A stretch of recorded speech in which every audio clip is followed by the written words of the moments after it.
ngisenendaba allegedly indaba ezike zavela zithi ida ifuna uprivatize yonke into. Ngiyazi ke vele abantu bakwa Green uma ukhuluma izinto ezikanje ngihlale ngisho ngithi those people are not patriotic South African citizens. They actually favor more iqembu labo than South Africa as a country. So they will support anything that is anti-ANC doings, not policies, because policies are not implemented with ANC. But kunale parallelism abayenzayo ukuthi now ama policies ngapha and then bona they do okunye ngapha on the right.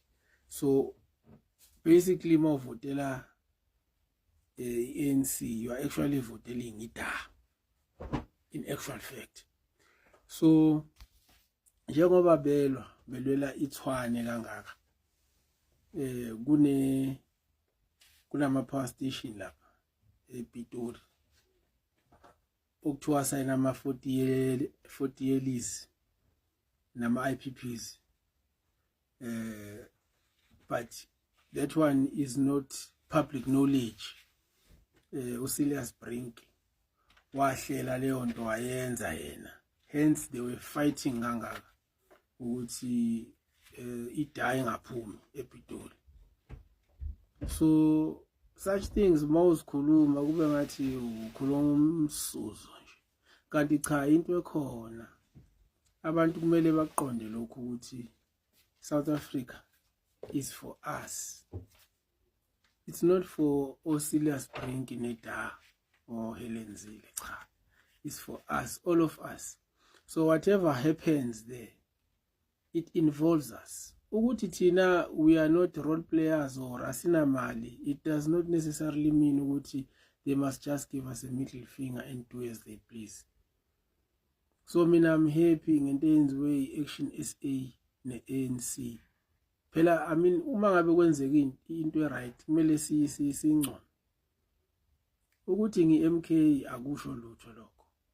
Ngiyayincoma into eyenziwe Action SA ne-ANC ukuthi bahlangane nabanye abahlangene nabo bakhipha ida lapha ePitori ngoba they are arrogant.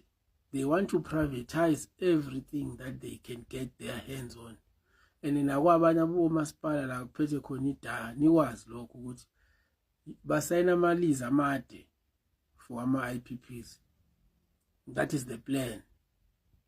So nina ke ngiyanazi especially laba bakwa Green, uma uzokhuluma izinto ezibalekile bafuna ukuzosiphikisa. Nina nishadile nikuGNU nishadile and ayikho into enizoyenza, nishadile neda because kuphela 5 years nishadile. Angithi nathi ni happy ngayo iGNU le. Elinye ke iqembu elinalo lapho kuGNU lenza udoti. Lo doti esiulwisayo njengamanje nowawulwisa ubaba uNcamalala kuze kuthiwa corrupt nje kushiwo zonke lezi zinto enizishoyo nani. Yiwo lo selokhu sikulwisa namanje sisawulwisa. Ngiyajabula makukhona abanye eqenjini lenu abawubonayo ukuthi lo doti ufuna ukulwiswa ngoba ofikile mbalula nje yes ma'am yinto abayaziyo. Ingakho evula umlomo kangaka kuma socials ngoPanyaza because uPanyaza is giving me a headache. Ugogodzilo uyafuna ngapha athi hey ndoda, hey leash your dog, but manje uPanyaza kezwa angeke azatshelwe yini i-racist. Fana nathi ke lo thina ngesizwe ngama-racist yini nodwa enizwa ngama-racist thina ayikhohle. Ngafanele nisibize ngayo yonke into no tribalism laba enihlale nikhuluma ngabo wonke lo dodo omsana enihlale nokhuluma. Ngeke thina sizwe ngama-racist, ababulali, murderers, mass murderers, ngeke.